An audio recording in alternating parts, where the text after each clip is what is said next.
what's up? It's DJ. Here's your Farm Sim news for Wednesday, September 24th. If you jump on Mod Hub today and you're looking for the liftable pallets and increased capacity mod that was released yesterday, just a heads up that it has been removed from the Mod Hub. It was the modder's first mod on the Mod Hub, however, there did seem to be quite a few things either missing from the mod or maybe not working the way people expected, which could be the reason for the removal. If it comes back, I'll let you know. In addition to that, we do have some mods released. By the looks of it, 19 mods released so far, at least at the time of recording this video. I will be doing a mod video after the news today instead of before, like I have been doing, and the news coming out late in the day. We're not doing that, so keep an eye out in a little bit. There's always a chance that more could release. Not usually, but we'll have to wait and see. I will say that there are some nice updates today, including one for the Lizard W900B, which is absolutely insane. It's basically a brand new truck. And we also got our first platform for the Unimogs that came with the MB Trucks Pack DLC. That one's from HT Modding. Now jumping over to Modern News, EY Modding has released another teaser video, this time of the John Deere AO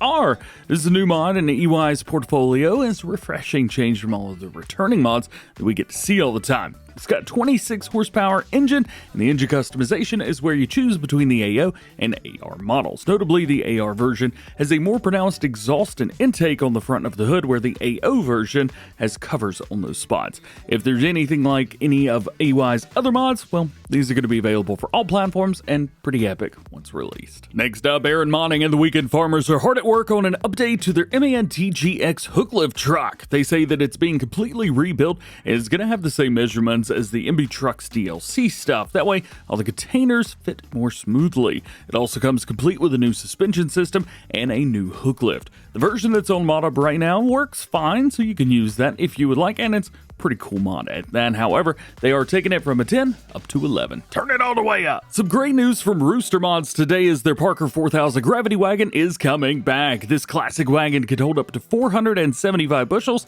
aka 16,739 liters to be exact. Back in 22, there was also a version without the extension that held 13,215 if you prefer the smaller version. The mod will be for all platforms, and Rooster is currently looking for suggestions as to what you would like to see next. Maybe another Parker mod or something else. You can let him know at the link below beside his name. Quick update from the Roughneck modding crew. Their Brandt tilt deck trailer failed testing due to the mod icon not being centered enough. This was as of early this morning, so there is a chance they could be fixed up in time for the mod release tomorrow, or maybe even a later drop today if any more mods do release between now and then. And we got a couple updates from Gamer Designs and his Pitts chip trailer. Say that 5 times fast. And the 669 chipper. Starting with the trailer, it failed testing due to a couple small issues, which GD says will take about 5 minutes to fix, and the mod will be resubmitted later today.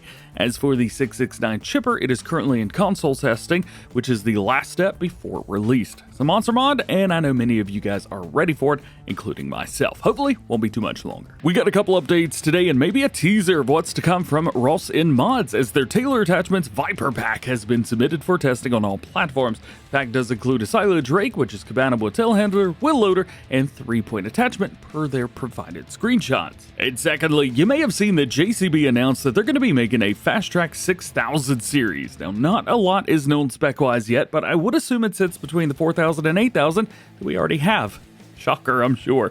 From the teaser on JCB's YouTube, we do know that it's going to have all-wheel steering, and with the 6300 being teased, I'm assuming this model is going to have around 300 horsepower if the naming scheme from the 4000 and 8000 is the same. Either way, Ross has said that this is a mod required he feels, so fingers crossed they could be the first one to bring it into the digital world. He's been the first on the other JCBs as well. Speaking of classic UK machinery, NM Modding is back with us for the first time since January to announce that their Bunning Lowlander 105 has been fully converted over to FS25 with some nice changes over the previous version. It's also going to be submitted for PC sometime this week, and then set in for consoles once the Highland Fishing DLC is released, which is just under 6 weeks away. Currently, Bunning is not a licensed brand, even though it is coming later on. Therefore, the reason for the wait. Hopefully, the license for Bunning doesn't work the same as the Ford or Mercedes brand deals did, because well, those sucked and haven't been very fruitful for players this year. Moving on, after a week of talking about it, the grain silo from Celebuki is now with the ModHub team awaiting testing for all platforms.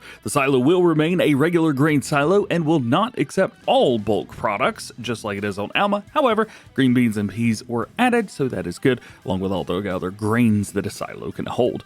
It will also feature a selectable flag decal on the top with various countries and brands being represented so that it represents your farm the best. There are also 2 extensions in the pack. We've got a 2 mil and 4 mil capacity versions with a base capacity at 16 million liters. So you're doing some serious farming if you need more than that. Celebuki does say that in the future he plans to create a proper multi-fruit silo with a real storage solution for bulk products and crops. It'll be on the more realistic side, more than just adding bulk to some code. We also get to hear from Icas today that they have a small update on their Barndominium that we've been talking about for the last week or so. It's going to have a wood or metal siding configuration, brick and sheetrock interior, and we've got a new seating area on the porch and the outside, though I don't know if we're going to be able to sit down on that or not.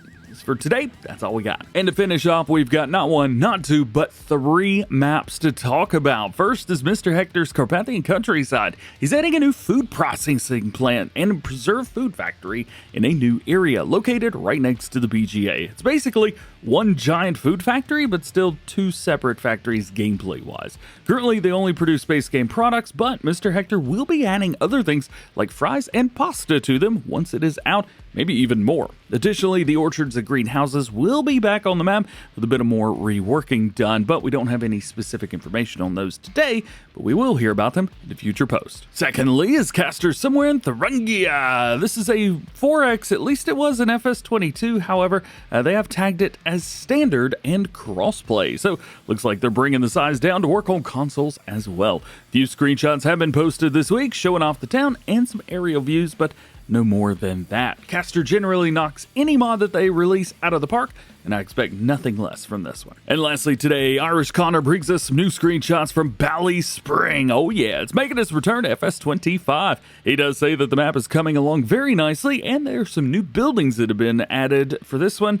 That is very cool. In FS22, there were 2 versions. We had a crossplay and PC-only versions. I'm not sure if there'll be 2 versions again, but we will have to wait and see. But you don't have to wait and see more about these mods or anything else that we talked about today, because links to everything can be found in the description. Remember, there are no release dates for mods, so no one knows when anything's going to be released. And if you like this video, you can check out the Farm Sim News playlist for all the latest news and top stories going on in the world of Farming Simulator. And that is it. Thank you so much for hanging out with me today. Hope you enjoyed this one. If you did, drop a like, get subscribed if you're new, join the DjGoHam fam. Double check your notifications, that way you never miss videos like this one every Monday, Wednesday, and Friday.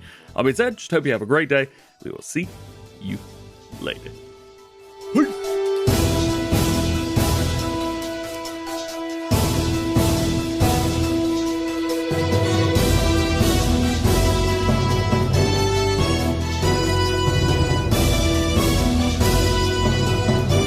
My voice is seeming very low and groggy today.